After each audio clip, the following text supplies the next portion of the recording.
নমস্কার বন্ধুরা, উত্তরা কারার ব্লগ চ্যানেলে তোমাদের সকলকে ওয়েলকাম করছি। এখন বেজে গিয়েছে সকাল 11:30। তো এখন থেকেই ব্লগটা স্টার্ট করছি। তোমরা কেমন আছো? আশা করি সকলে খুব ভালো আছো। তো এখন আমি স্নান করে পুরোপুরি রেডি হয়ে গেছি, আর যাব হলো অনুষ্কা টিউশনে দিতে। তো তার জন্যই সকাল করে উঠে সমস্ত কাজ কমপ্লিট করে নিয়েছি। এদিকে কিন্তু আমার সাথে সাথে বাবুকেও কিন্তু পুরোপুরি রেডি করে দিয়েছি, আর যেটুকু বাকি ছিল তাও আবার করে দিলাম। তো দেখো বন্ধুরা, আমি পরে নিচ্ছি একটু সিঁদুর, কারণ বাইরে যেহেতু যাব সমস্ত রকম সাজ করতে করতে সিঁদুরটাই পরা হয়নি, তো পরে নিলাম। তো এখন দেখে নিচ্ছি ওর বইগুলো সমস্তটাই কিন্তু অনুষ্কা গুছিয়ে নিয়েছিল, তাও আমি একবার চেক করে নিলাম, কারণ প্রথম দিন টিউশন, কোনো যদি ভুল হয়ে যায়, কোনো বইটা যদি মিস হয়ে যায়। এতদিন কিন্তু ও আমার সাথেই পড়াশোনা করতো, কিন্তু এখন যেহেতু অনেক বই বেড়ে গিয়েছে, তো তার জন্যই কিন্তু এই প্রস্তুতি। তো দেখো, জলটাও কিন্তু ভরে নিয়েছি, তো তার জন্য কিন্তু অনেকটাই সুবিধা হয়ে গেল।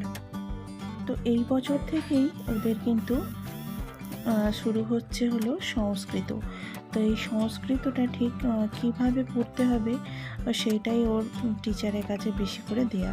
তো দেখো বন্ধুরা, আমি টোটালি রেডি হয়ে গেছি, আর এদিকে অনুষ্কাও রেডি হয়ে গেছে, আর ওই চক্রির দরজাটাও কিন্তু বন্ধ করে দিল, আর আমি এদিকে সমস্ত দরজা জানালা এবং সুইচগুলো বন্ধ করে দিয়ে তালা লাগিয়ে দিলাম।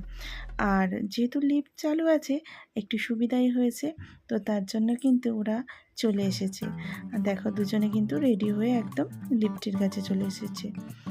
আর এই যে টিচারটা আমি দিয়েছি, এটা কিন্তু ওদের স্কুলেরই টিচার, কারণ কি না আমি কিন্তু সেইভাবে এখানে জানি না কোথায় কি টিচার বসে বা পড়ান, সেইভাবে খোঁজও নেওয়া হয়নি, তো তার জন্যই কিন্তু ওনার কাছে দেয়া।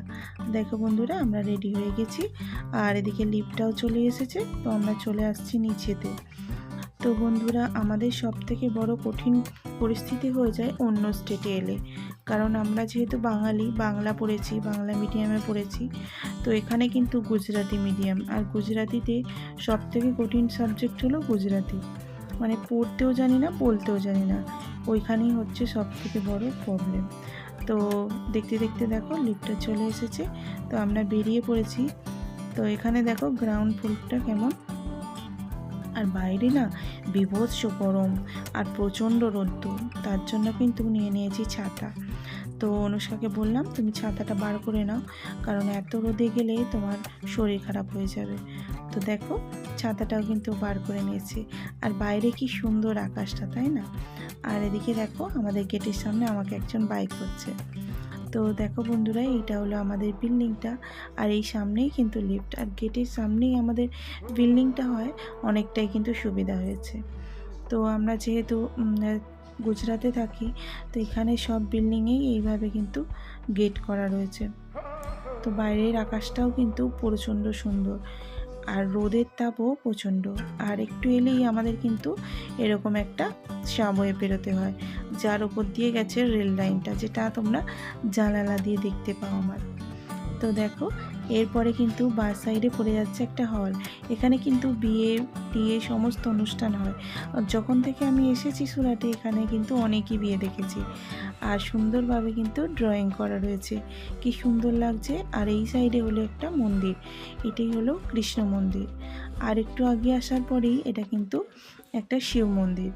তো এখানেই কিন্তু আগে আমরা খুব এসেছি। তো দেখো বন্ধুরা, ওকে দিয়ে এসে আমি কিন্তু প্রচণ্ড গরমে তেপে গিয়েছিলাম, মাথার এত যন্ত্রণা করছিল, আর কিছু রেকর্ডই করতে পারিনি। এখন তোমাদের সঙ্গে দেখা হচ্ছে একদমই বিকেলবেলা। তো এখন ওর বাবা চলে এসেছে, তো তার জন্যই বসে গিয়েছি চা করতে। তো দেখো এখানে কিন্তু চায়ের জন্য দুধ দিয়ে দিয়েছি আর দিয়ে দিয়েছি হচ্ছে চাটা করে নেব। আর দিয়ে দিলাম একটুখানি অল্প করে আদা। তো আদা দিলে কিন্তু চায়ের সুগন্ধটা দারুণ আসে। তো দেখো ওর বাবা যেহেতু চলে এসেছে, নিয়ে এসেছি সমোসা। তো এখানকার সিঙ্গারা কেমন তোমরাও কিন্তু দেখে নাও। বাড়ির মতো সিঙ্গারা কিন্তু এখানে নয়, এখানে স্টাইলটা কিন্তু সম্পূর্ণ আলাদা। তো সমোসার সঙ্গে দেয় একটুখানি চাটনি, অন্য অন্য জায়গায় গ্রিন চাটনিও দেয় আর এইরকম লাল চাটনিটাও দেয়। তো দেখো বন্ধুরা সমোসাগুলো বার করে নিয়েছি আর ওই সাইডে নিয়ে এসেছে ওর জন্য বড়া। ওকে যেহেতু সমোসা খেতে নেই তার জন্য কিন্তু নিয়ে এসেছে বড়া।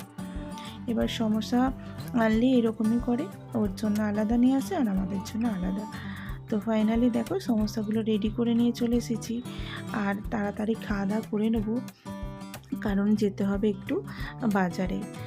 তো দেখো মাথা এমনই হয়েছে যন্ত্রণা যে আমি চাটাও ঠিক করে ঢালতে পারছি না, একটু পড়ে গেল। তো চলো চাটা ঢেলে ঢুলে নিয়েছি, এবার চলে এসেছি আমরা খাওয়া দাওয়া করতে। আর এখানে দেখো নিয়ে নিয়েছি চা, 3 জনের জন্য চা আর সমোসা। ওর বাবা যেহেতু খাবে না তার জন্য কিন্তু বড়া। তো এখানে কিন্তু সমস্যাটা তোমাদেরকে খুলে দেখিয়ে দিচ্ছি। দেখো ভিতরের স্টাফিংয়ের আলুটা কিন্তু ওয়েস্ট বেঙ্গলের থেকে সম্পূর্ণ আলাদা। যেহেতু মেয়ের সামার ভ্যাকেশন চলছে তার জন্য কিন্তু অনেকটাই ছুটি পেয়েছি। তো ওর বাবা বলল কিছু তো ঘুরে আসি। তো তার জন্য কিন্তু আমাদের একটা টিম রেডি হয়েছে একটু বেড়ানোর জন্য। তো কালকেই সেই দিনটা, তো তার জন্য আজকে কিছু টুকিটাকি কেনাকাটা করতে যাব।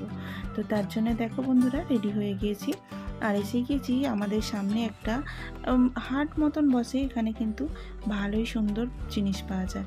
তো প্রথমেই আমাদের চোখে পড়লো এই চশমাটি, কারণ চশমা ছাড়া এই রোদে কোথাও যাওয়া যাবে না। তো সবাই সকলের মতন করে নিয়ে নিলাম। তো এদিকে বাবুও কিন্তু নিয়ে নিয়েছে, অনুষ্কাও নিয়ে নিয়েছে, ওর বাবাও নিয়ে নিয়েছে। তারপরে ওখানে কিছু শুকনো খাবার দাবার নিয়ে যেতে হবে, তো তার জন্য চলে এসেছি গ্লোসারি শপে। আর এখানে এসে আমি দেখছি গ্লোসারি আর বাচ্চা দুটো ওদের জিনিস নিতেই মত্ত। দেখো দেখে নিচ্ছে হচ্ছে পেন্সিল বক্স, এগুলো যা যা আছে এগুলো সব দেখে নিচ্ছে। আর ও কিন্তু অনেকই বায়না করছিল। আর এদিকে দেখো আমার রাজা কাজে লেগে গিয়েছে। আমরা এদিকে গ্লসারি দেখছি আর ও দেখো আমাদের জিনিসটাই ও বয়ে বয়ে নিয়ে যাচ্ছে। ও এখানে এলে এরকমই করে। আর তাহলে বন্ধুরা ভিডিওটা এখানেই শেষ করছি, দেখা হবে নেক্সট ভিডিওতে। ততক্ষণের জন্য টাটা। ভালো লাগলে like, comment, share and subscribe. Tata.